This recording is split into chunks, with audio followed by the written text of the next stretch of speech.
Shalom, shalom, shalom à tous.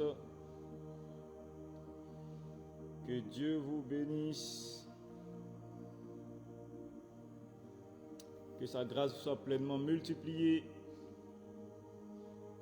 Soyez les bienvenus sur notre direct. Il faut juste prendre le temps, d'inviter quelques personnes. Il faut juste prendre le temps de se connecter et vérifier si le paramétrage est le bon.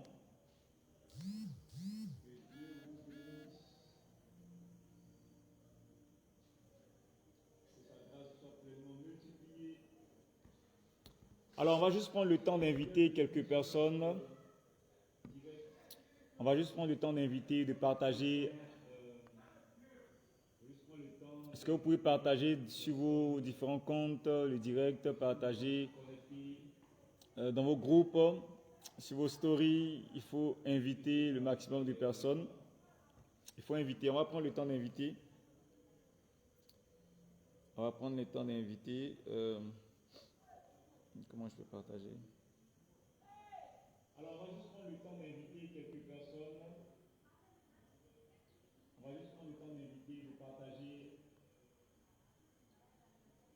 Est-ce que vous pouvez partager sur vos différents comptes, le direct, partager dans vos groupes, sur vos stories. Il faut inviter le maximum de personnes. Il faut inviter, on va prendre le temps d'inviter.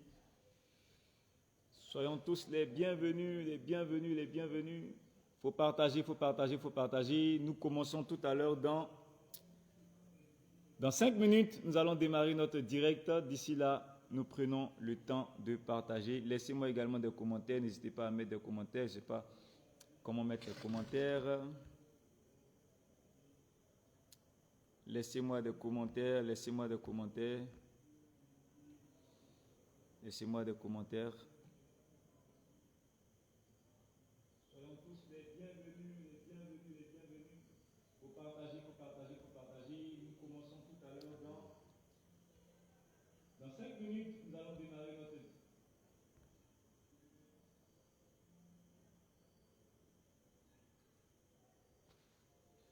Que Dieu vous bénisse abondamment. Alors nous sommes là ce soir pour parler de... Je ne vois pas le commentaire. Laissez-moi des commentaires si vous êtes connectés. Laissez-moi un commentaire si vous êtes connectés. Ça me permettra de voir vos commentaires. Donnez-moi un commentaire si vous êtes connectés. Donnez-moi un commentaire. Donnez-moi un commentaire si vous êtes connectés. Alors, nous parlons ce soir de comprendre la faveur de Dieu. Comprendre la faveur de Dieu. Soyez encore les bienvenus sur ma page Joseph de Kofo. Ce soir, je crois que Dieu nous fera du bien. Dieu te fera du bien. Alors, je pense que beaucoup de personnes vont nous prendre en cours. De nombreuses personnes vont prendre le direct en redifféré. Le plus important, c'est de partager rapidement en quelques instants, en quelques minutes, à un autre direct. Nous allons partager ce que le Seigneur a mis sur notre cœur pour aider quelqu'un, pour aider un frère, pour aider une sœur, pour aider quelqu'un dans le Seigneur à comprendre ses vérités et à ne plus s'inquiéter. Alors nous parlons de comprendre la faveur de Dieu. Si vous voyez la vidéo, n'hésitez pas d'abord à vous abonner à la page Facebook Joseph de Kofo et à mettre en priorité, à activer la note de notification, la cloche de notification. Amen. Comprendre la faveur de Dieu. Je prie ce soir que Dieu nous ouvre l'oreille, qu'il nous ouvre le cœur afin de comprendre sa parole, qu'il nous permet de comprendre sa parole. Amen, amen, amen. Mets-moi un amen en commentaire. Mets-moi un amen en commentaire. Si tu es là, mets-moi un amen en commentaire. Mets-moi un amen en commentaire si tu es là. Dieu te bénisse. Nous parlons de la faveur, comprendre la faveur. Et alors que tu suis ce direct, je crois que la faveur de Dieu viendra sur toi. Alors que tu suis ce direct, la faveur de Dieu te visitera. La faveur de Dieu te visitera. La faveur de Dieu te visitera. Amen, amen. Alors, qu'est-ce que c'est que la faveur? Qu'est-ce que c'est que la faveur? Nous en avons pour 40 minutes. Qu'est-ce que c'est que la faveur? La faveur est une grâce. La faveur est une grâce. Donc, lorsqu'on parle de faveur, on parle de grâce. Lorsqu'on parle de grâce, on parle également de faveur. Lorsqu'on parle de faveur, on parle de grâce. Lorsqu'on parle de grâce, on parle également de faveur. Le dictionnaire Larousse définit la faveur comme une disposition à traiter quelqu'un avec une bienveillance spéciale. Donc, la faveur, c'est une disposition à traiter quelqu'un, avec une bienveillance spéciale. C'est donner de la valeur à quelqu'un, c'est valoriser quelqu'un, c'est donner du poids à quelqu'un, donner des honneurs à quelqu'un. C'est cela la faveur. Donc, une personne favorisée est une personne qui a trouvé grâce aux yeux d'un homme ou aux yeux d'une structure, aux yeux d'un système. Amen. Faveur, trouver grâce, c'est être privilégié, c'est être valorisé. C'est ce qu'on appelle la faveur. Prenons quelques passages qui nous parlent de faveur et ensuite nous allons commenter. Quelques passages qui nous parlent de faveur et ensuite nous allons commenter. Genèse 39, verset 21. Genèse 39, verset 21. Prenons rapidement quelques passages. Prends ta Bible avec moi. Genèse 39. Genèse 39, verset 21. Faut mettre les cœurs, faut tapoter pour pouvoir permettre au direct de monter, pour pouvoir permettre au direct d'être partagé à plusieurs personnes. Donc, ça coûte absolument rien. Il faut partager, il faut mettre les cœurs, il faut partager, il faut mettre les cœurs, il faut partager. Dans tous les groupes WhatsApp, partager afin que les gens soient informés que nous avons commencé notre direct. Genèse 39, verset 21.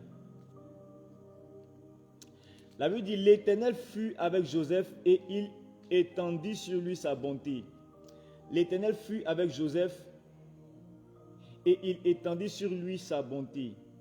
Il le mit en faveur aux yeux du chef de la prison. Donc l'Éternel a mis Joseph en faveur aux yeux du chef de la prison. Donc il a trouvé grâce aux yeux du chef de la prison. C'est la raison pour laquelle le chef de la prison l'a nommé comme celui qui devait servir les prisonniers. C'est une faveur. Il a trouvé grâce. Proverbe 12, verset 2. Prenons notre passage, Proverbe 12. Nous allons lire nos 3 passages et ensuite nous allons commencer à courir. Proverbe 12, verset 2. L'homme de bien obtient la faveur de l'Éternel. L'homme de bien obtient la faveur de l'Éternel. Donc, il obtient la grâce de l'Éternel. Prenons un dernier passage dans Luc 1, verset 30. Luc 1, le verset 30.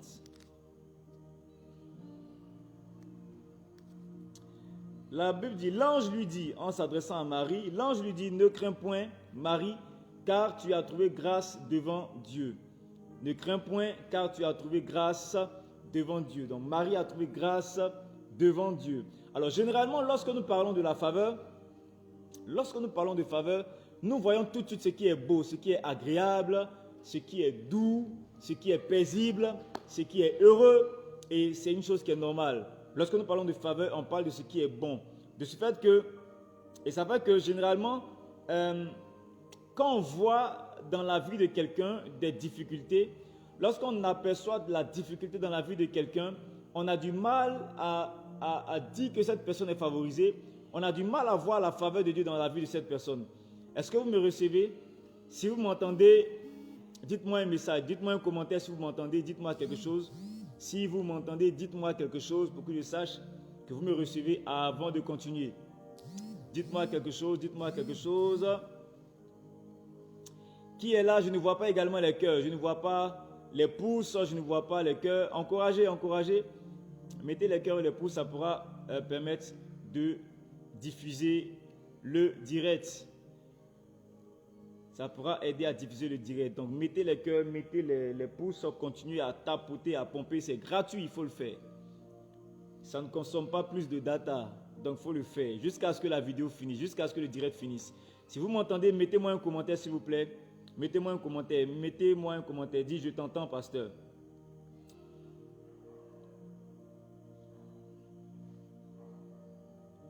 Amen. Alors, donc, lorsqu'on voit la difficulté dans la vie d'un homme, on a du mal à identifier la faveur. On se dit, cet homme n'est pas favorisé. Cet homme n'est pas favorisé. Cet homme n'est pas aimé. On a du mal à voir la faveur de Dieu dans la vie de cette personne-là. Ok. Donc, ça fait que, en réalité, l'une des vérités que le Seigneur m'a permis de comprendre, c'est que nous ne voyons pas, ou bien nous voyons la faveur dans la vie d'un homme lorsque tout va bien, parce que notre perception est limitée. Notre perception est vraiment limitée. Nous voyons ce qui est dans notre temps. Nous analysons ou bien nous nous prononçons sur ce que nous voyons. Mais Dieu qui a une vue dans le temps, voit plus loin que nous. Nous avons une vue limitée dans le temps, limitée par le temps. C'est pourquoi nous apprécions la faveur lorsque nous constatons que les choses vont bien. Et c'est une mauvaise perception. C'est une mauvaise perception. Le Seigneur m'a fait comprendre que c'est une mauvaise perception. C'est la raison pour laquelle Gédéon disait, quand l'ange est apparu à Gédéon, l'ange a dit à Gédéon, l'Éternel est avec toi, vaillant héros. Gédéon a dit non, si l'Éternel, Gédéon a dit ne me trompe pas, parce que si l'Éternel est avec moi, pourquoi tous ces malheurs nous arrivent?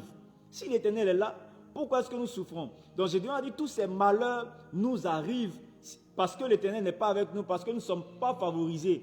En réalité, ce que Gédéon appelait les malheurs, ce que Gédéon appelait l'absence de Dieu, était en réalité la faveur de Dieu pour le peuple d'Israël et pour Gédéon. Ce que Gédéon a appelé les malheurs. Qu'est-ce que Gédéon voyait? Les Madianites dominaient le peuple d'Israël en ce temps-là. Au temps de Gédéon, les Madianites dominaient le peuple d'Israël. Les Madianites venaient piller le peuple d'Israël. Donc le peuple d'Israël se cachait. Ils avaient peur des Madianites. Donc quand l'ange vient dire à Gédéon que Dieu est avec toi, il dit non, ne me trompe pas, Dieu n'est pas avec nous. Nous n'avons pas la faveur de Dieu. Sinon, si nous avions la faveur de Dieu, nous n'allons pas vivre tous ces malheurs. Si nous vivons ces malheurs, c'est parce que Dieu n'est pas avec nous. Et cela est une mauvaise explication. Ce que Gédéon disait, ce que Gédéon appelait les malheurs, était ce que Dieu avait trouvé de bon et de favorable pour le peuple d'Israël pour une raison bien précise que nous allons expliquer, que je vais expliquer. Une raison bien précise pour laquelle ces malheurs sont arrivés. Alors quelqu'un m'a demandé, mais est-ce que ça veut dire que Dieu envoie les malheurs? Oui. Dieu est capable d'envoyer les malheurs dans la vie d'un homme. Souvent, on a du mal à accepter certaines vérités, mais en réalité, Dieu est capable d'envoyer du malheur dans la vie de certains hommes. La Bible dit que Dieu a livré le peuple d'Israël entre les mains des Madianites. C'est Dieu qui les a livrés. Dieu a rendu Anne stérile. La Bible dit Anne que l'Éternel a rendu stérile. Donc il y a certaines raisons pour lesquelles Dieu peut envoyer certaines choses douloureuses dans la vie de son peuple. Et je vais expliquer ça tout à l'heure. Il y a un temps, Moïse partait, Dieu avait envoyé Moïse en mission, et Moïse partait en mission sans avoir circoncisé son fils. Et la Bible nous dit que Dieu voulait tuer Moïse. Dieu voulait tuer Moïse. Mais c'est grâce à sa femme Séphora qui a discerné le danger et a posé une action qui a épargné la mort de Moïse. Donc, oui, Dieu est capable d'envoyer parfois certaines calamités dans la vie de certaines personnes, mais est-ce que c'est pour les voir mourir? Non, ce n'est pas pour les voir mourir, mais c'est pour une raison bien précise. Alors, je t'explique le cas du peuple d'Israël. Pour que tu puisses bien comprendre. Que Dieu vous bénisse, tous ceux qui se connectent, vous qui vous connectez, merci d'être là. Partagez la vidéo dans vos différents groupes, sur votre page, en story. Mettez beaucoup de cœur pour que le direct puisse passer. Alors, c'est normal qu'on n'a pas suffisamment de vues parce que je n'ai pas l'habitude de faire des directs. Donc, Facebook n'est pas habitué à relayer les directs. Donc, c'est normal. Si vous êtes là, aidez à toucher plus de personnes. Partagez le direct à plus de personnes. Je t'explique quelque chose de très important. Dieu a fait une alliance avec Abraham. Quand vous allez lire Genèse 17, verset 13, Dieu a fait une alliance qu'il a appelée une alliance perpétuelle. Genèse 17, verset 13. Je vais lire rapidement pour que quelqu'un comprenne. Pour ne pas que quelqu'un dise « Ah, mais pasteur, ce que tu as dit là, on n'a pas compris. » Parce que les gens sur Facebook ils sont très forts pour déformer tout ce qu'on dit. quand tu lis Genèse 17, verset 13, la Bible dit, on devra circoncire celui qui est né dans la maison et celui qui est acquis à prix d'argent. Et mon alliance sera dans votre chair une alliance perpétuelle. Donc il dit, l'alliance sera dans votre chair une alliance perpétuelle. Lorsqu'on parle d'alliance perpétuelle, on parle d'une alliance éternelle. Alliance perpétuelle, c'est alliance éternelle, c'est-à-dire une alliance qui ne sera jamais brisée. Mais pourquoi Dieu fait avec Abraham une alliance perpétuelle? Pourquoi Dieu fait avec un homme une alliance perpétuelle? Dieu est un homme pour accomplir un plan de rachat de lui. Est-ce qu'on est ensemble, on est là? Alors on me dit que la vidéo, le direct avait été mis en pause, je ne sais pas pourquoi.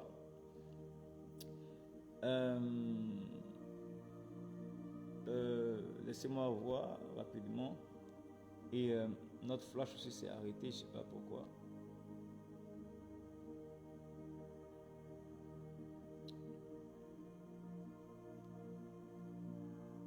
Ok. Alors nous sommes là, nous continuons. Quelque chose s'est passé, donc c'est un peu...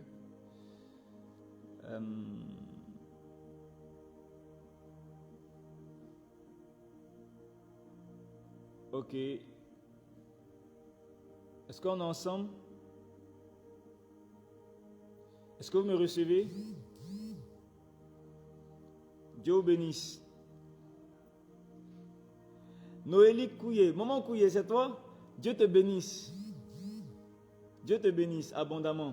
Partagez la vidéo pour que plusieurs puissent voir et recevoir ce que nous sommes en train de partager. Nous parlons de comprendre la faveur de Dieu. Comprendre la faveur de Dieu. Alors, Dieu vient faire une alliance avec Abraham. Dans quel objectif?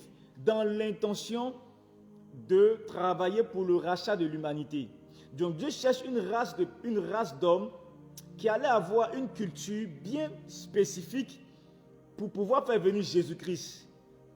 C'est la raison pour laquelle, quand Dieu trouve Abraham, un homme qui a un cœur que Dieu recherche, la Bible dit Dieu a pris Abraham, il dit j'ai choisi Abraham afin qu'il enseigne à sa maison, à suivre mes voies.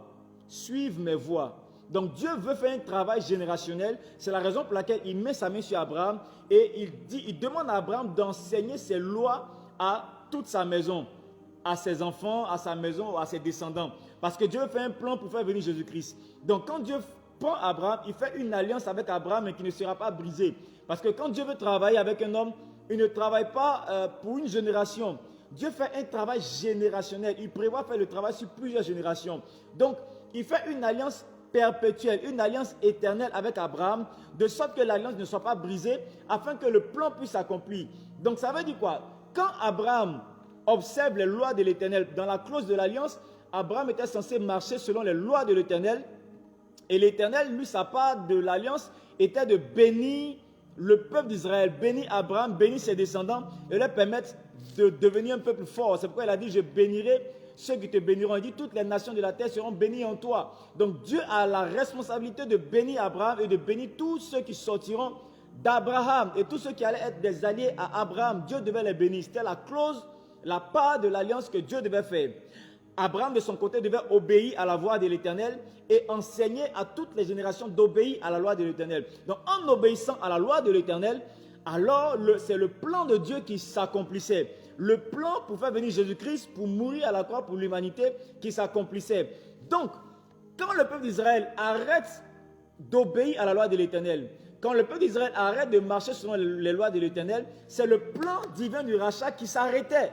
C'est la raison pour laquelle Dieu, voyant plus loin que nous, pour éviter que le plan, ou bien pour empêcher que le plan de rachat s'arrête, alors il fait une alliance perpétuelle, une alliance éternelle. Ça veut dire quoi? Dans l'alliance, chacun a le droit de réclamer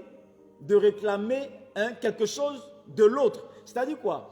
Quand on fait une alliance perpétuelle, j'ai ma part de responsabilité. Si j'arrête de jouer ma part de responsabilité, tu as le droit de réclamer ce que je dois, ou bien ma part que je dois jouer dans l'alliance, tu as le droit de me le réclamer.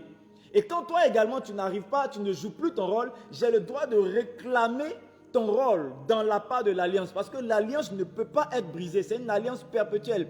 C'est cette alliance que Dieu a fait avec Abraham. Donc quand le peuple d'Israël arrêtait d'obéir aux lois de l'Éternel, qu'est-ce que Dieu faisait? Dieu les réclamait. Dieu les réclamait en quoi faisant? En leur suscitant des ennemis.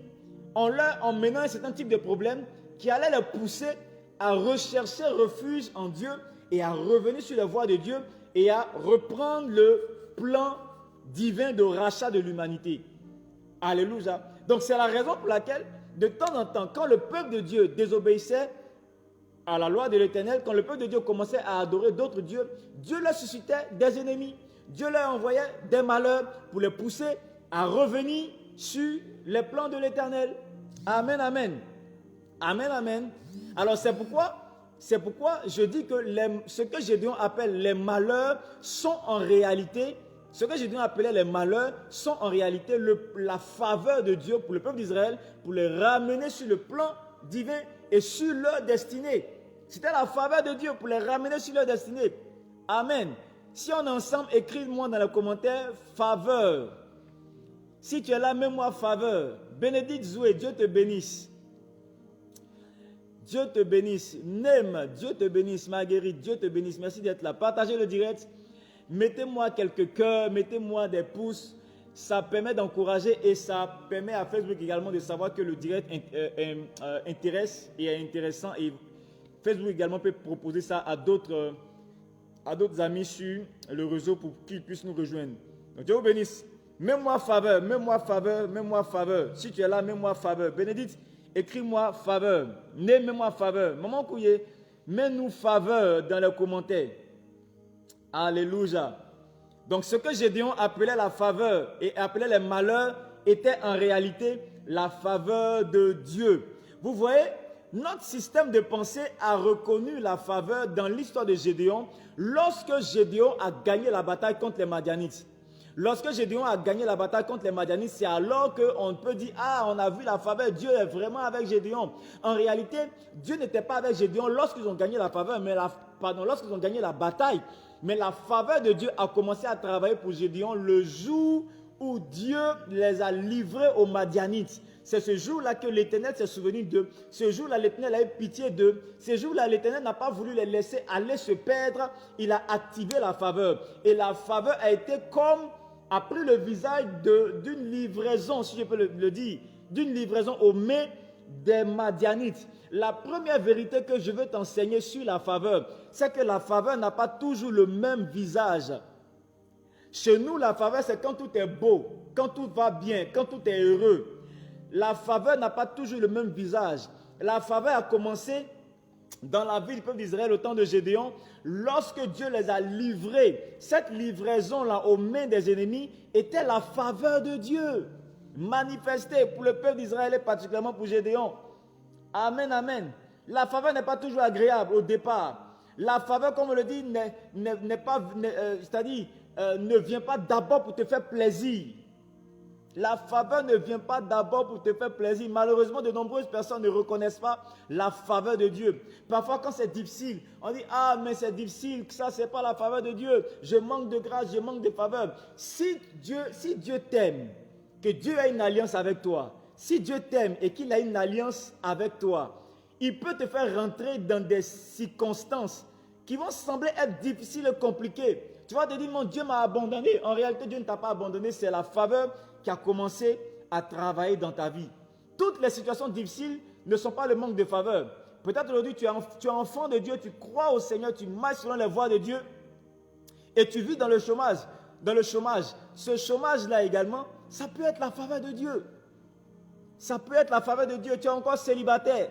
Tu pries pour le mariage, tu es honnête devant Dieu et tu es encore dans le célibat. Ça peut être la faveur de Dieu. Alléluia. Je peux voir, le Seigneur m'a appris à voir la faveur. Quand tu es un enfant de Dieu, le Seigneur doit t'apprendre à voir la faveur dans tout ce qui t'arrive. Il a dit toutes choses concourent pour le bien, toutes choses concourent au bien de ceux qui aiment l'Éternel. Donc quand tu aimes Dieu, quand tu es fils de Dieu, quand tu as une alliance avec ton Père et qu'il y a des difficultés dans ta vie, il faut que tu apprennes à voir la faveur de Dieu. Il y a la faveur de Dieu. Mais il y a la faveur de Dieu dans ma vie. Écrit, la faveur de Dieu est dans ma vie. La faveur de Dieu est dans ma vie. La faveur de Dieu est dans ma vie. La faveur de Dieu commence par te mettre dans un processus.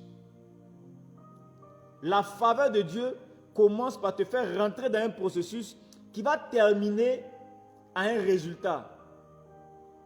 Donc quand c'est difficile, tu dis Seigneur, fais-moi grâce, fais-moi faveur. La grâce est là. Tu es seulement rentré dans un processus qui va déboucher sur un résultat. Tu rentres dans un processus qui débouche sur un résultat. La faveur de Dieu commence par te faire rentrer dans un processus qui débouche sur un résultat. Si tu peux écrire cela, écris-le quelque part. Que quelqu'un écrive ce point-là. La faveur de Dieu me fait rentrer dans un processus pour déboucher sur des résultats. Yes. La faveur de Dieu peut bouleverser ta vie. La faveur de Dieu peut te faire mal. La faveur de Dieu peut bouleverser ta vie au point de te faire devenir un exilé. Quand tu prends, par exemple, demande à Marie et à Joseph. Tu prends l'histoire de Marie et de Joseph. Ils sont devenus des exilés en Égypte. Parce qu'un jour, la jeune dame Marie a reçu grâce et faveur devant Dieu. Dans Luc 1, verset 30, la Bible dit quoi? Marie, tu as trouvé grâce. Tu as trouvé grâce, on a lu tout à l'heure. Tu as trouvé grâce aux yeux de l'Éternel.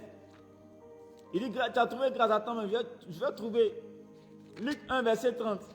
Il dit quoi? L'ange lui dit, ne crains point, Marie, car tu as trouvé grâce devant Dieu. Frères et sœurs, quand on a dit à Marie, elle a trouvé grâce devant Dieu chez elle, elle allait avoir beaucoup d'argent. Son mari en est plus fait la menuiserie, ou bien ils allaient peut-être développer leur usine de menuiserie. Il allait devenir menuisier professionnel parce qu'elle a trouvé grâce devant Dieu. Donc si on me dit que j'ai trouvé la grâce devant Dieu, naturellement je m'attends à l'argent. Nous quand on entend grâce et faveur, on pense à l'argent. Quand toi tu entends, si l'ange vient te dire ma fille, Graciela Zoué, ou bien Bénédicte Zoué, ou bien Nem, tu as trouvé grâce aux yeux de l'Éternel, tu t'attends à voir quoi les 2 semaines qui suivent? Frère, moi-même pasteur, si on me disait avant, maintenant j'ai compris, mais si avant on me disait tu as trouvé grâce aux yeux de l'Éternel, je pense tout de suite à une voiture, je pense tout de suite à une bonne 4x4, je pense à une maison, je pense à un voyage, je pense à beaucoup d'argent pour faire le ministère. C'est à ça que je vais penser. Mais regardez, quand l'ange a dit à Marie, tu as trouvé grâce aux yeux de l'Éternel, les 6 prochains mois, les 9 prochains mois dans la vie de Marie ont été des mois vraiment bizarres. Sa vie a basculé dans l'horreur parce qu'elle a trouvé grâce aux yeux de l'Éternel. Monsieur, mon bishop de Paris, Jean-Caleb Eyi, Dieu te bénisse, mon frère, merci d'être là. Dieu te bénisse, partage le direct quelque part pour qu'on puisse avoir plus de personnes qui nous suivent. Amen. Quand Marie a reçu cette grâce, elle a reçu l'information qu'elle était favorisée par Dieu. Les 9 prochains mois, sa vie a basculé dans l'horreur. Ça a commencé, elle est tombée enceinte. Une femme qui était vierge, qui n'a jamais connu d'homme, parce que son mari ne l'a pas touchée, parce que c'est un gars qui craignait l'Éternel. Joseph craignait Dieu, donc il n'a pas touché sa femme parce qu'ils n'étaient pas mariés. Donc elle est vierge et elle se retrouve enceinte. Joseph lui demande, mais qui t'a enceinté? C'est un ange qui m'a enceinté. Donc Joseph, quelqu'un qui était très respectueux, n'a pas vraiment compris la chose, mais il a voulu la libérer en silence. Parce que cette histoire où ange enceinte les gens, où ange enceinte fiancé des gens là, c'est trop compliqué. Donc Joseph voulait la libérer, voulait rompre les fiançailles en silence, pour ne pas créer de scandale. Il a fallu que les anges interviennent pour parler à Joseph directement, pour lui faire comprendre que c'est Dieu qui travaille. Donc, il faut pardonner, il faut accepter, il faut gérer la grossesse, il faut t'occuper de l'enfant. Ça, c'est un. Le problème au niveau de Joseph a été géré. Ensuite, ce n'est pas tout. La dame qui n'a jamais connu d'enfant, la dame qui n'a jamais connu d'homme, elle doit faire sortir un homme d'elle. C'est compliqué. C'est des choses compliquées. Elle n'a jamais connu d'homme, elle n'a jamais connu de garçon, mais elle doit faire sortir un homme d'elle. Si tu comprends ce que je dis, c'est que c'est ton message. Si tu ne comprends pas aussi, c'est que ce n'est pas ton message, laisse la partie. Sa vie était compliquée. Le jour de son accouchement, ils vont quelque part, il y a même pas, elle ne peut même pas rentrer dans un hôpital pour accoucher. Elle n'a même pas d'auberge. Elle est obligée d'accoucher à la bergerie. Son premier enfant, son aîné qui vient au monde, on l'emballe, on le dépose dans une crèche, dans la bergerie, là où dorment les animaux. Là où dorment les animaux, c'est là que son enfant, nouveau-né dans les odeurs, c'est là qu'il doit grandir, c'est là qu'il passe sa première nuit sur terre. C'est quelle grâce! Et là, ça ne s'arrête pas là. Quand elle prend l'enfant, elle est avertie divinement, Joseph est averti divinement qu'il doit quitter les lieux, il doit partir en Égypte. Il doit partir en Égypte de peur que l'enfant soit tué. Donc sa vie rentre dans une forme de tourment, sa vie est tourmentée. Pourquoi? Parce qu'un jour, elle a reçu la grâce et la faveur de Dieu. Frères et sœurs, la grâce et la faveur n'ont pas toujours le beau visage que nous voulons. La grâce et la faveur n'ont pas toujours le beau visage que nous désirons. La grâce et la faveur peuvent faire très mal. La faveur n'a pas le même visage. Mais regardez, quand vous voyez l'histoire de Marie, jusqu'à aujourd'hui, on continue de parler de Marie. On parle de Marie, la mère de Jésus. Jusqu'à aujourd'hui, il y a un certain groupe qui ont pris pour en faire un Dieu. Pourquoi? Parce qu'elle a payé un prix fort. Plus ta destinée est grande, quand la faveur viendra, ton prix sera fort à payer. Plus la destinée est grande, la faveur peut te faire mal. Si la destinée est petite, la faveur ne sera pas trop difficile à supporter. Mais dans tous les cas, c'est la faveur de Dieu. De nombreuses personnes ont arrêté le processus de la faveur de Dieu. Pourquoi? Parce qu'ils n'ont pas reconnu la faveur dans les difficultés. Même dans les temps d'épreuve, même dans la tempête, un véritable chrétien, un véritable enfant de Dieu doit pouvoir reconnaître la faveur de Dieu dans la tempête, dans le feu. Frères et sœurs, quand tu vas comprendre ce message, quand tu vas reconnaître la faveur de Dieu, tu vas bénir Dieu en toutes circonstances. Il y a de la faveur dans ta vie. Il y a de la faveur dans ta vie. Je te donne une autre illustration. La faveur peut te conduire à la mer Rouge. La faveur peut te conduire à la mer Rouge. C'est pourquoi tu vois, avant même que je puisse t'expliquer, si quelque part c'est difficile dans ta vie, plutôt que de continuer à pleurer devant l'Éternel, « Oh Seigneur, aie pitié de moi. Oh Seigneur, j'attends ta grâce. J'attends le jour de ma visitation. J'attends, oh Seigneur, que tu fasses. » À ce moment, quand tu crois en Dieu, quand tu es enfant de Dieu, tu dois bénir Dieu pour sa faveur. Tu dois pouvoir lui dire, Seigneur, je te rends grâce parce que ta faveur me conduit. Je te rends grâce parce que dans tout ce que je vis, je suis en train de voir ta main. Je te rends grâce parce que tu m'accompagnes quelque part. Je te rends grâce parce que tu m'emmènes quelque part, tu m'enseignes quelque chose. Je te rends grâce parce que tu as le contrôle. Un véritable enfant de Dieu sait que Dieu a toujours le contrôle. Alléluia. La faveur peut également te conduire tout droit vers la mer Rouge. La faveur peut te conduire tout droit vers la mer Rouge. Yes. Jérôme, que Dieu te bénisse.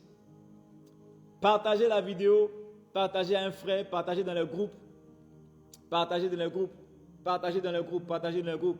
La faveur peut te pousser où ça? La faveur peut te pousser où ça? Vers la mer Rouge. Vers la mer Rouge. Est-ce que c'est pour te tuer? La question que je vais poser avant de continuer, quand Dieu a suscité des ennemis au peuple d'Israël, a suscité les Madianites, est-ce que c'était pour les tuer? Non. On l'a déjà dit. Ce n'était pas pour les tuer, c'était plutôt pour les ramener sur les voies du Seigneur. Quand Marie a reçu toute cette persécution, est-ce que Dieu voulait la fatiguer, la punir, l'embêter? Non. C'était pour des raisons de destinée. Quand la faveur te pousse vers la mer Rouge, est-ce que c'est pour te tuer? Non, ce n'est pas encore pour te tuer, mais c'est pour des raisons de destinée. Alors, je t'explique un peu. Exode 13, verset 17. Quand tu lis le livre d'Exode 13, verset 17, l'histoire du peuple d'Israël, c'est-à-dire, ils étaient en esclavage en Égypte, et Dieu envoie Moïse pour les délivrer. Donc, Dieu utilise Moïse, il envoie des plaies au peuple d'Israël, en Égypte, et finalement, Pharaon libère le peuple d'Israël. Donc le peuple d'Israël va dans le désert et la Bible nous dit dans Exode 13 verset 17 que c'est Dieu qui a conduit le peuple d'Israël. Dieu a conduit le peuple d'Israël. Prenons Exode 13 verset 17. La Bible dit, lorsque Pharaon laissa aller le peuple, Dieu ne le conduisit point par le chemin du pays des Philistins, quoique le plus proche. Donc Dieu ne le conduisit point. Au verset 18, mais Dieu fit faire au peuple un détour par le chemin du désert vers la mer Rouge. Donc, c'est Dieu qui les a conduits vers la mer Rouge. Dieu fit faire un détour au peuple d'Israël par le chemin du désert vers la mer Rouge. Dieu lui-même les a envoyés vers la mer Rouge. Ça veut dire quoi? Dieu a analysé. Il a vu le chemin le plus court, c'était le chemin qui passait dans la ville des Philistins. Mais Dieu savait que le peuple d'Israël n'était pas prêt à affronter les Philistins. Le peuple d'Israël n'était pas prêt à combattre contre les Philistins. Donc il a jugé bon que ce chemin, bien qu'il soit le chemin le plus court, n'était pas le bon chemin. Je dis, quand tu es enfant de Dieu, si tu suis l'Éternel, tu vas te rendre compte que les chemins les plus courts dans la vie ne sont pas souvent les chemins favorables. Ne sont pas les bons chemins. Après analyse, Dieu a analysé, il a examiné. Il s'est dit, c'est vrai que le chemin est court. C'est vrai que normalement, un jour, on peut atteindre Canaan. Mais c'est un chemin sans issue. Parfois, les chemins les plus courts dans la vie sont des chemins sans issue. Ce n'est pas parce que c'est court qu'il faut emprunter. Parfois, le chemin pour ton mariage, là, il y a des chemins qui sont très courts pour rentrer en foyer. Tu n'as qu'à prendre tes 2 petits sachets et puis rentrer dans la maison de quelqu'un. Et puis tu vas commencer à l'appeler ton mari et vous allez vivre dedans. Il va te faire 1 enfant, 2 enfants, 3 enfants. Les gens vont te dire, ok, tu vis dans un foyer. C'est un chemin qui est très court. Hein? Tu veux trouver un travail rapidement. Tu vas céder aux avances d'un monsieur. Tu vas sortir avec lui. Il va te donner le travail tout de suite. C'est un chemin qui est très court. Tu veux de l'argent. Tu vas aller te vendre. Tu vas accepter d'être corrompu. C'est un chemin qui est très court. Mais la plupart du temps, ces chemins courts sont des chemins sans issue. Ces chemins courts sont des chemins qui ne te permettent pas, ou bien qui ne vont pas te permettre d'accomplir ta destinée. Si tu empruntes ces chemins, tu seras arrêté devant. Tu vas penser que tu avances, mais en réalité, tu ne vas pas. Tu vas droit vers ce qui va arrêter ta destinée. Souvent, les chemins les plus courts sont les chemins qui arrêtent la destinée. Et malheureusement, de nombreuses personnes ont vu leur destinée être arrêtée parce qu'ils ont pris le chemin le plus court. Un enfant de Dieu ne court pas vers le chemin le plus court, mais il suit l'Éternel. Parfois, Dieu va te faire prendre les chemins les plus longs et les plus difficiles. En réalité, ces chemins qui semblent être longs et difficiles sont les chemins agréables pour atteindre ta destinée. Mon père spirituel, le pasteur Alexandre Damazou, disait que le plus important dans la vie, ce n'est pas la vitesse à laquelle tu avances. Le plus important dans la vie, c'est la direction que tu prends. Parce que tu peux aller très vite et aller nulle part dans la vie. Tu peux aller très vite et aller nulle part. Mais par contre, tu peux aller lentement, mais sûrement, en allant tout droit vers ta destinée. Donc, quand Dieu décide de ne pas prendre le chemin des Philistins, il sait pourquoi. Il savait que ce chemin était sans issue. Si ce soir, tu as pris un chemin sans issue, reviens de ce chemin-là. Tu sais que, toi-même, tu sais que ce chemin-là, ce n'est pas Dieu qui t'a envoyé là-bas. Reviens et prends le chemin le plus difficile. Reviens et prends le chemin le plus compliqué. Si tu l'avais pris depuis 3, 4, 5 ans, actuellement, tu serais déjà proche de ta destinée. Donc, reviens parce que ce n'est pas parce que tu insistes sur un mauvais chemin qui devient le bon chemin. Ce n'est pas parce que tu insistes dans ce qui est mauvais que ça finit par devenir ce qui est bon. Quand c'est fermé, c'est fermé. Reviens en arrière et prends le chemin que le Seigneur trace devant toi. Donc, Dieu décide de prendre le chemin le plus long pour conduire son peuple. Dieu décide de prendre le chemin le plus long pour conduire son peuple. Mais regardez, le chemin le plus long les a menés tout droit face à la mer Rouge. Tout droit face à la mer Rouge. La mer Rouge représente un obstacle. La mer Rouge représente des barrières. La mer Rouge représente des limites, des limitations, des difficultés dans la vie. Je ne sais pas à quel niveau tu es dans ta vie. Si en obéissant à la voix de Dieu, tu t'es retrouvé devant une sorte de mer Rouge, sache que c'est Dieu qui t'en a conduit. Tu as observé la voix de l'Éternel. L'Éternel t'a dit pas de relations sexuelles avant le mariage. L'Éternel t'a dit ne sois pas corrompu. N'accepte pas la corruption. Et en suivant les voies de Dieu, tu t'es retrouvé célibataire à 35 ans. Je dis, tu n'as pas voulu sortir avec un homme pour qu'il te marie. Et à cause de ça, tous les hommes qui venaient, eux, ils voulaient te goûter d'abord avant de te marier. Puisque tu as refusé, tu es encore célibataire jusqu'à 30 ans, 35 ans. Ce célibat-là, c'est un célibat de faveur. Tu dois en être fier. Tu dois en être fier de ce célibat. C'est un célibat de faveur. Parce que tu as refusé d'être corrompu. On ne t'a pas donné le boulot. Tu n'as pas eu le contrat. Parce que tu as refusé d'être corrompu. Donc à cause de ça, jusqu'à aujourd'hui, tu dors dans le salon de ton papa. Tu squattes le salon de ton père. Frère, c'est un squattage d'honneur, si on peut le dire ainsi.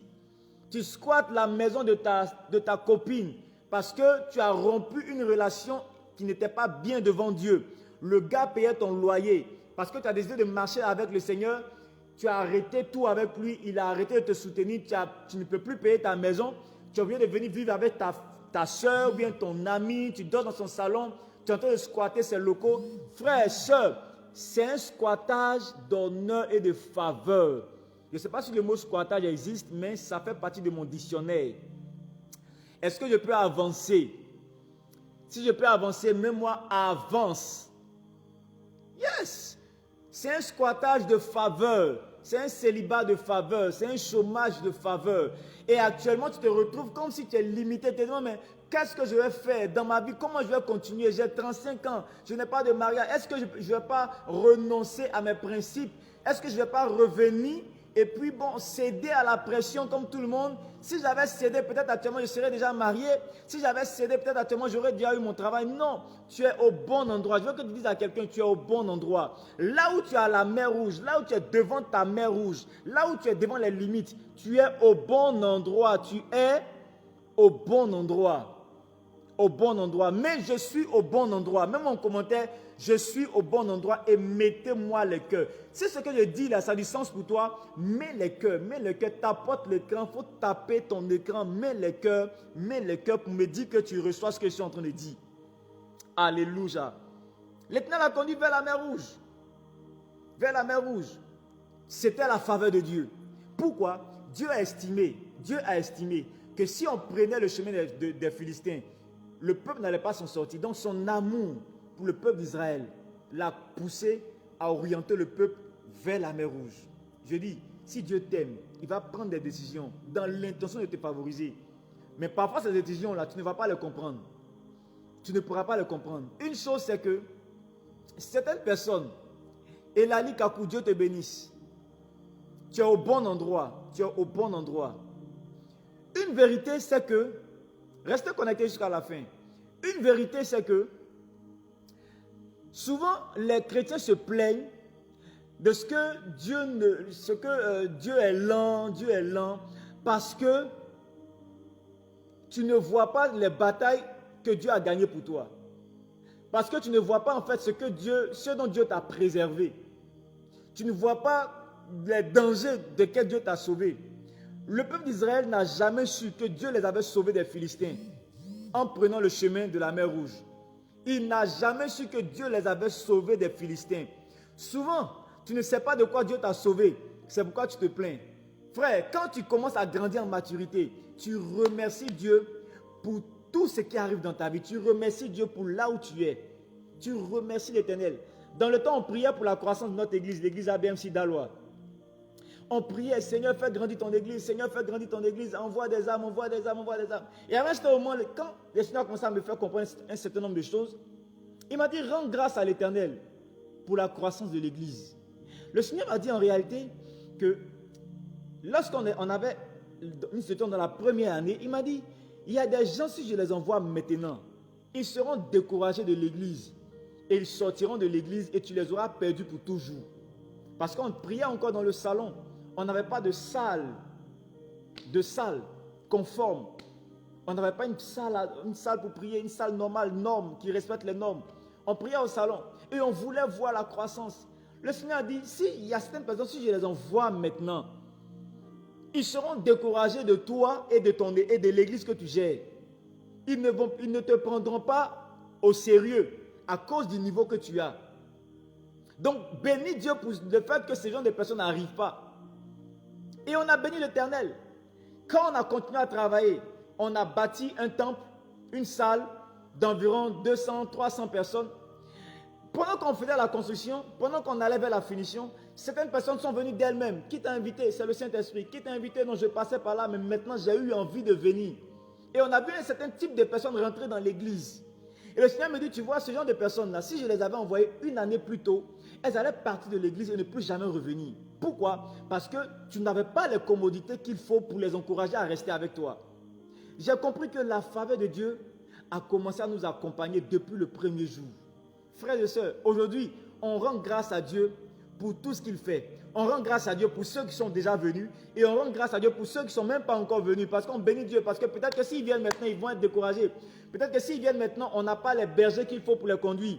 On n'a pas encore l'onction qu'il faut pour les paître. On n'a pas encore les leaders, les responsables qu'il faut pour les garder. On n'a pas encore la commodité pour garder un certain type de personnes dans l'église. Donc c'est pourquoi on bénit Dieu pour tous ceux qui sont là. On bénit Dieu pour tous ceux qui ne sont pas là. Tu dois apprendre à bénir Dieu pour l'argent que tu n'as pas encore eu. Dieu connaît ton cœur. Il sait qu'actuellement, là, s'il t'a donné 1 milliard, s'il t'a donné 1 milliard, s'il t'a donné 1 milliard, frère, il t'a détruit. Ce sont les 1 milliard là qui vont te faire fuir sa présence. Yes. C'est pourquoi il faut lui dire merci. Merci Seigneur pour l'argent que j'ai aujourd'hui. Merci pour l'argent que tu ne m'as pas encore donné. Parce que certainement tu attends de voir quelque chose. Amen. Le mari qui n'est pas encore là, ne t'inquiète pas. Bénis Dieu. Parce que jusqu'à présent tu es encore célibataire. Dis-lui Seigneur, je te remercie. Parce que tu dis dans ta parole qu'il n'est pas bon que l'homme soit seul. Mais moi je suis encore seul. Donc tu sais pourquoi tu préfères que je reste encore seul. Quand tu rends grâce au Seigneur en toutes choses, le Seigneur se sentira obligé de t'emmener. En fait, il sait que tu as confiance en lui. Donc, il va prendre ses responsabilités. Alléluia. Amen, amen. Alors, regarde. Dieu envoie le peuple d'Israël devant la mer Rouge. Est-ce que c'est pour les tuer? Non. C'est la preuve de la faveur. C'est la preuve de la faveur. C'est la preuve de la faveur. Alléluia. C'est la preuve de la faveur. Maintenant, regarde. Le peuple d'Israël se retrouve devant la mer Rouge. Un gros obstacle. Un gros obstacle. Ils ont commencé à pleurer. Parce que derrière, ils voyaient Pharaon qui venait, qui les attaquait. Donc, avant même que Pharaon arrive, Dieu les regarde. Dieu les observe. Dieu, c'est l'homme. Hein? C'est l'homme même. C'est l'homme. Parfois, quand je lis la Bible, là, je vois le film. Dieu observe le peuple d'Israël. Et quand il voit Pharaon venir derrière maintenant, il voit le peuple d'Israël en train de pleurer. Oh, mais Moïse, tu nous envoies ici pour nous tuer dans le désert. Tu nous envoies pour nous faire tuer par truc. Tout ça, tout ça. Dieu dit, le peuple d'Israël regarde, il voit la mer, il voit un blocage, il voit le mort. Pendant que le peuple d'Israël voyait une mer rouge, pendant que le peuple d'Israël voyait un blocage, Dieu voyait un chemin. Pendant que le peuple d'Israël voyait la mort définitive, leur mort, Dieu voyait un chemin à l'intérieur de cette mer rouge. Dieu voyait la liberté totale du peuple d'Israël.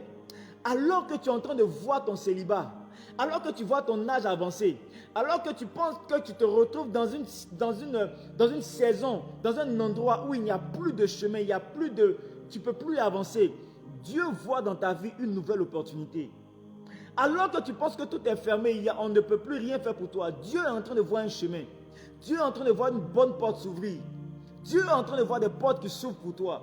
Il dit, je mets devant toi une porte ouverte qui ne sera plus jamais fermée. Cette parole, c'est pour toi. Cette parole, c'est pour toi. Il dit, je mets devant toi une porte qui ne sera jamais fermée. Je mets devant toi une porte qui ne sera jamais fermée.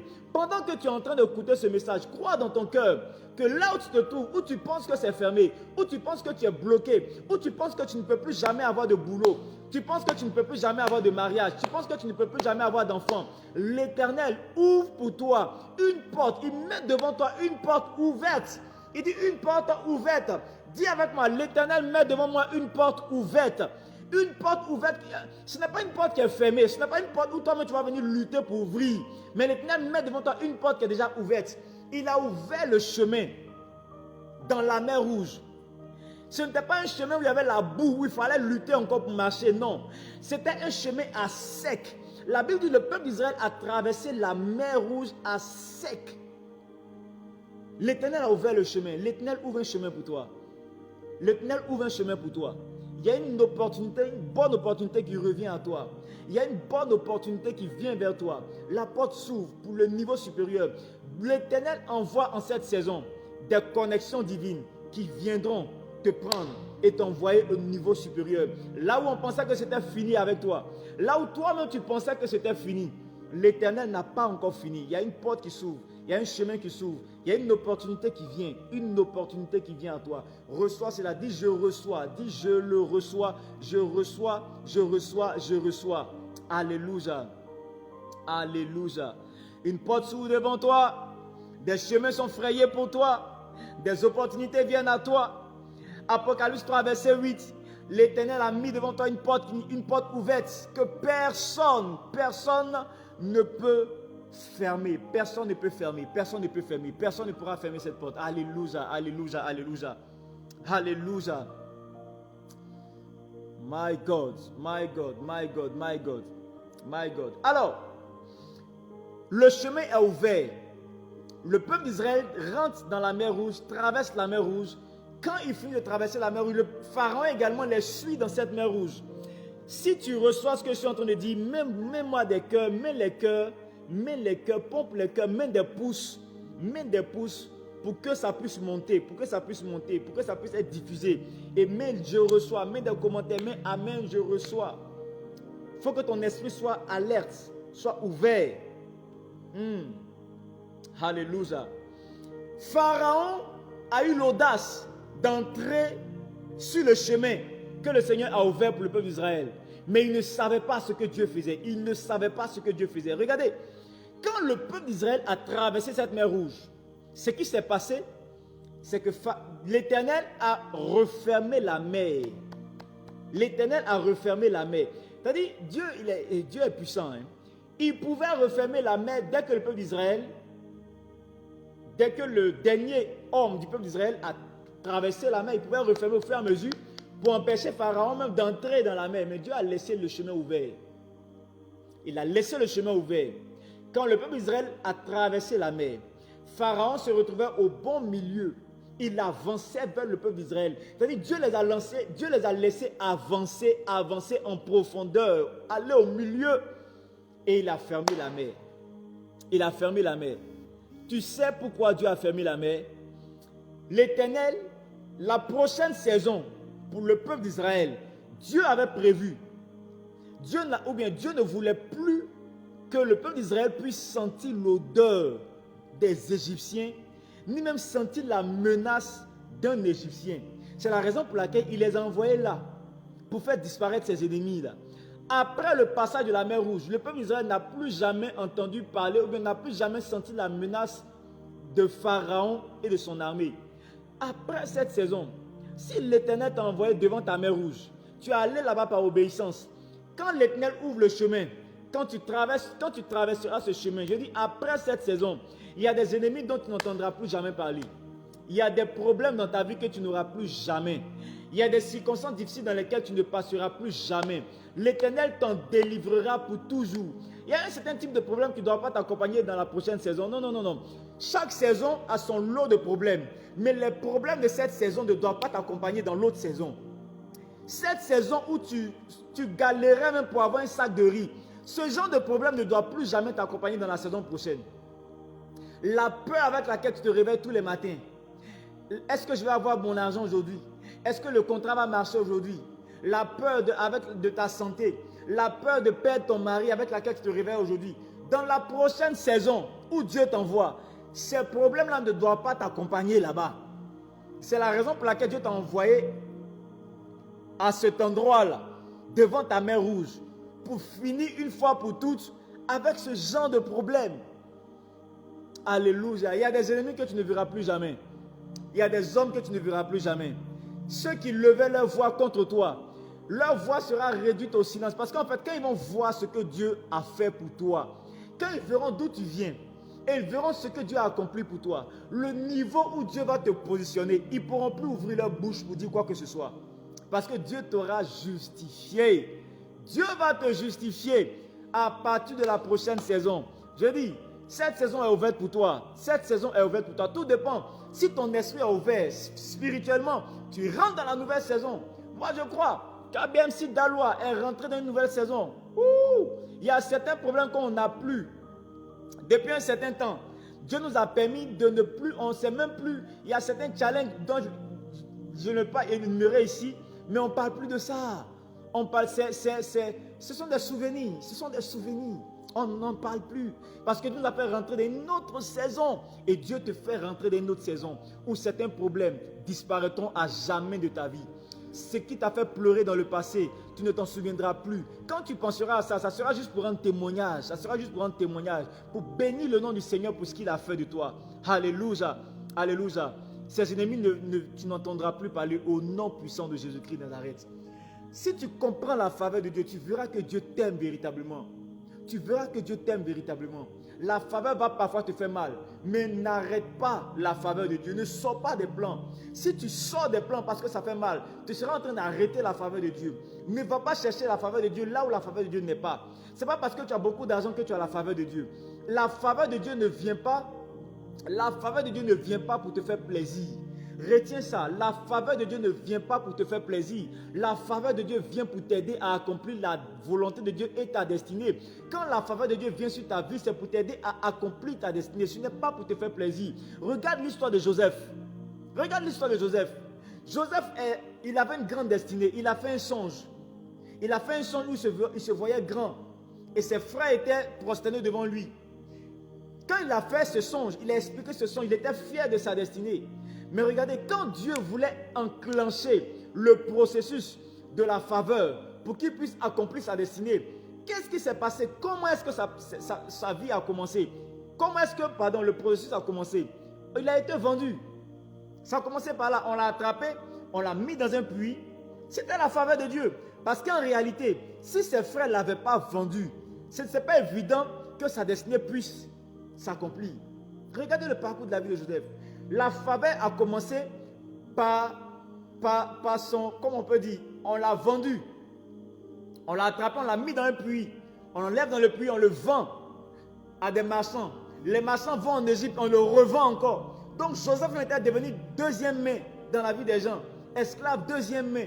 On l'a vendu 2 fois. Ça, c'était la faveur de Dieu.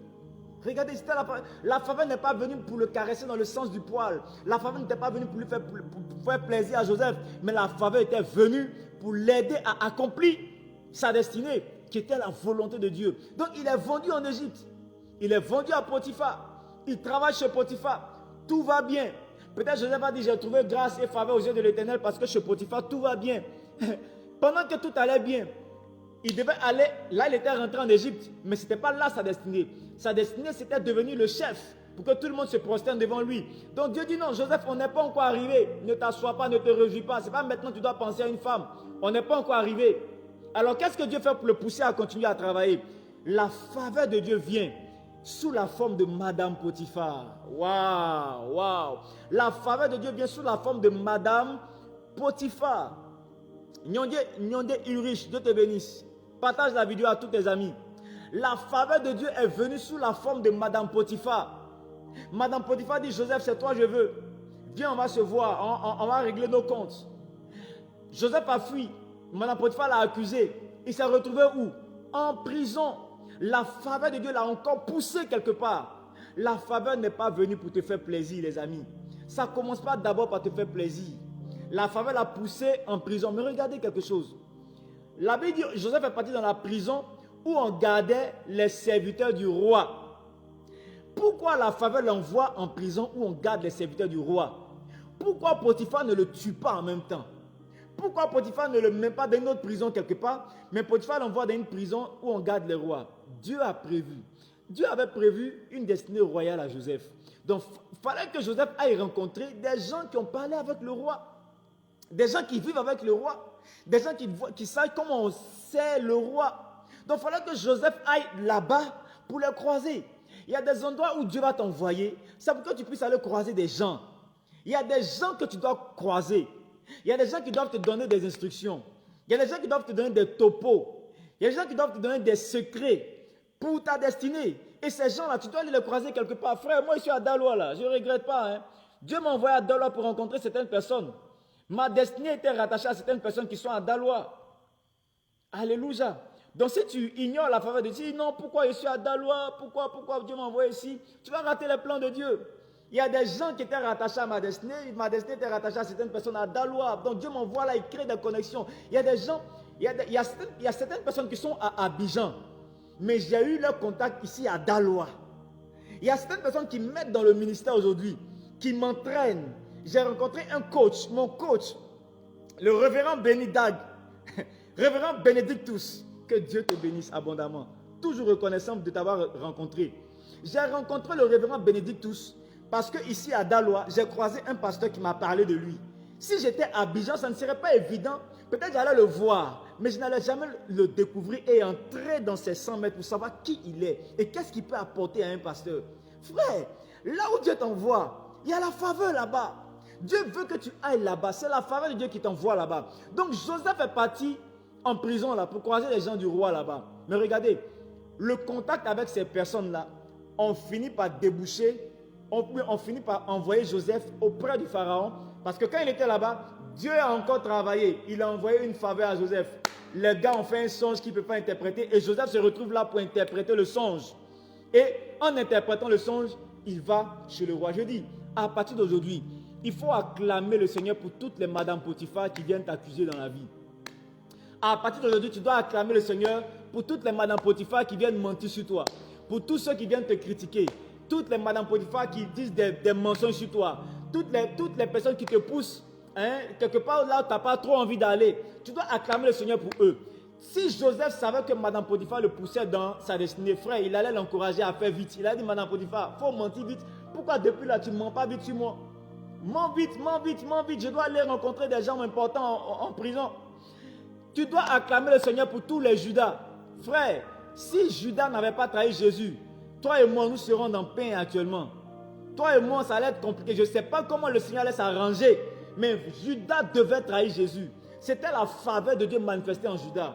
À chaque fois que quelqu'un décide de te trahir, à chaque fois que quelqu'un décide de mentir sur toi, frère, c'est la faveur de Dieu. Il a pris un rôle, il a pris son rôle. Ce rôle-là, c'est également un visage de la faveur de Dieu dans ta vie. Acclame le Seigneur pour tous ceux qui t'ont vendu. Acclame le Seigneur pour tous les Judas. Acclame le Seigneur pour toutes les Madame Potiphar dans ta vie. Acclame le Seigneur pour toutes les difficultés. Sache que toute chose concourt pour ton bien. Tant que tu aimes l'Éternel, la faveur de Dieu est avec toi. Alléluia. La faveur de Dieu est avec toi. Regardez la vie d'Esther. Je peux bénir le Seigneur parce qu'elle a perdu ses parents très tôt. Elle a perdu ses parents très tôt. Si Esther n'avait pas perdu ses parents, elle n'allait sûrement pas vivre avec Mardoché. Si elle ne vivait pas avec Mardoché, ça n'allait pas être évident pour elle de devenir la reine d'Esther. Elle est devenue la reine parce qu'un jour, elle a perdu ses parents. Frère, souvent, la perte même des êtres chers, c'est l'expression de la faveur de Dieu.